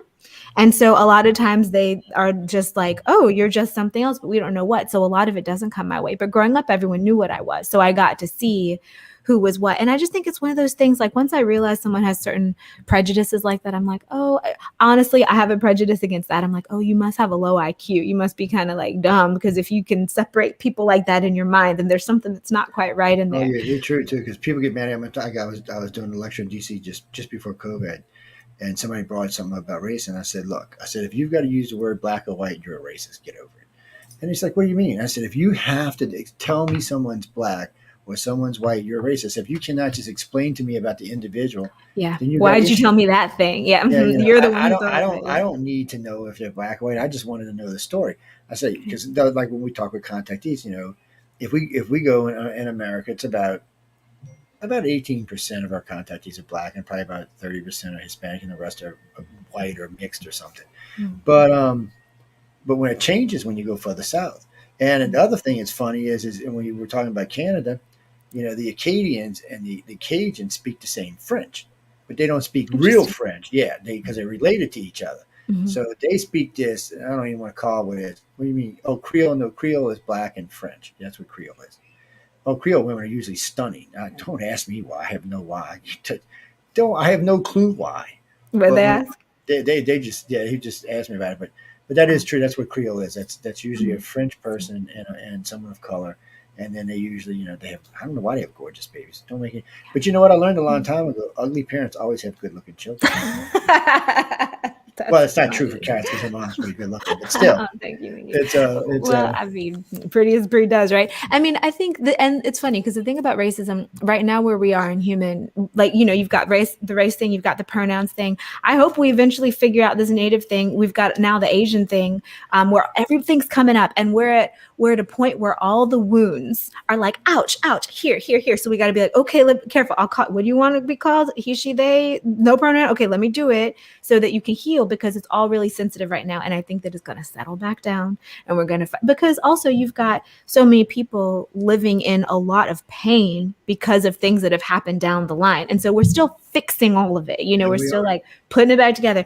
And I just think it's important for all of us to do our part from where we're sitting, and just like Me too. try to make everybody happy if it doesn't hurt you. If somebody wants you to call them he, she, they, call them he, she, they. If someone wants you to like not use certain Yeah, words I'll because call you're you healing whatever you want to ancestral call me. trauma, do it. I don't care. I tell them all the time. You call me whatever you want. But, Yeah. it's funny. I was on my way to Utah to give a lecture, and I had a friend with me, and we had stopped at this shell station on an Indian reservation, and these two guys were just screwing with this girl nonstop. And I was sitting there filling the car, and I'm thinking, y'all need to leave her alone. You need to leave her alone. Just you could tell she's Native American, good looking girl, and these two guys, it was they were just going on and on and on. So when I walked to go in the store, I walked in between them. And the guy went to tell me something. I said, "Did you actually say something to me?" And he said, "You shouldn't have gotten away." I said, "Dude, don't tell me that again." So I'm going to tell you what. If I come out this store and you're still harassing this guy, I'm going to send you to the hospital. I said, "You ain't screwing with me like that. I'm twice your size. You need to go on with your little run ass and get away from me." And he went to go hit me, and I just bitch slapped him. And his friend I did a backhand him just like he's a little bitch. I just slapped him on the ground. And the girl's like, "Thank you, thank you, thank you." And I said, "Just so y'all know, I'm Native American too, and I don't appreciate how you were treating her." And you a white man. I said, "No, I'm part Native American." I said, "I did not appreciate how you were treated." I said, "I'm gonna tell you what, y'all need to leave before I do, or I'm gonna call the cops and have you taken out of here." Nice. And they got all over. And then this guy comes over from me, Native American guy, big old boy too. He said, "I just want to tell you thank you." He gave me this card, says you can come through our reservation anytime you want on the roads that he said white people ain't allowed to go on. He said you can travel in all these places. He said you're welcome in our tribe at any time. Because Nice. he was watching the whole thing, and I was like, Nice. but he was too old to go get in the middle of it. Mhm. I was just pissed, man. Well, it happened in New Jersey. Had this young black lady was waiting on, a really sweet girl. She's working her ass off, and some guy just slapped her in the ass as she went by. And I looked over at him, and we had a big party. I got up and I walked over behind her. I said, "Walk by him again." And she did. And he went to slap. I grabbed his thumb and bent it back. I said, "Get out your chair, boy."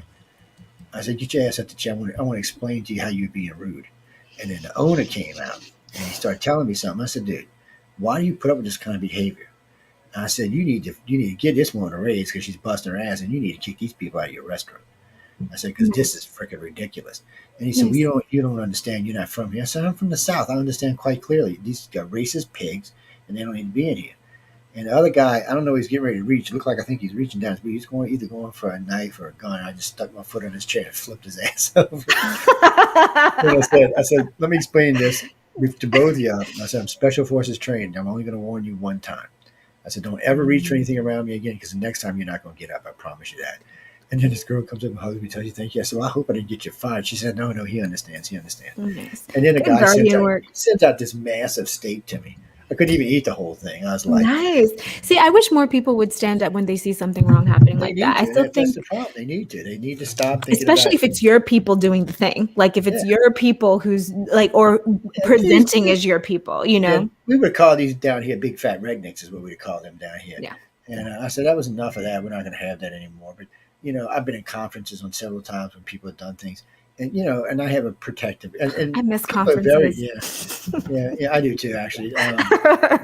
Like all my One friends does. and all the members out there, they're very protective of me, but I'm very Mhm. protective of them. But I'm just very protective in general. Yeah. I don't like to see people shitting on other people. I just don't. Yeah. But I know we got to go because we Yeah. got Outer Realm coming up next with Michelle Piazza. Oh wait, I got the names wrong. Michelle DeRoche and Amelia Percent. I was switching y'all's last names, ladies. Sorry. But they do a great show, by the way. I have to get you on in the future, but they stay booked out like 6 months. They got a great show, but y'all be sure to tune in. That remember, people, vote, vote, vote, vote. Podcast awards. It's People's Choice actually. Podcast awards. Get over there and vote for us. I mean, come on, we got 5 shows up for People's Choice Awards. Be sure to go vote. I'm telling y'all, if I don't win, I'm gonna be whiny, bitchy, moany for the whole next year. I'll be like, oh my God, y'all didn't vote for me. I'm not talking. I'm going to do no subject y'all want to hear if I don't win. No, I'm just kidding, guys. Actually, I don't really expect to win this year, but if we do, it'll be great. If we don't, we got several awards in the last 2 years. It's great. Yes, Leah, y'all are close to age. Yes, actually, y'all got a couple of things in common. Just Charis has learned how to balance herself out real well. It'd be good for you to talk to her. Actually, she's very well balanced, and she don't get me wrong. She's had to deal with crap in her life. We've talked about this in the past. It's not Oh like yeah. It's not that I can't everything. fight. It's not I like can. she's just been baby to her whole life. That's not true. But y'all should get together and talk to her. Be sure to go over and look for her. I don't know if she charges or not. I couldn't even tell y'all. But Yeah, I do sessions. I do private sessions. Go on my website, charismelina.com. My Insta is at Charis Melina, and my TikTok is Grace of Earth, and that's very new. So there's only a few things over there, but that's me. get over there and visit. Joe's nice seeing you. Leah, nice seeing you. I see everybody who's turned in the chat rooms. Nice seeing y'all tonight. We got to go because I know Michelle's going to be cussing me in about 2 seconds. She's going Thank to be, you, God Joe. damn it, Joe, you never end on time. Well, you never end on time. It will be Don't get me good. wrong. I love it both to death. But on that note, guys, thanks for tuning in, and we'll see y'all next week.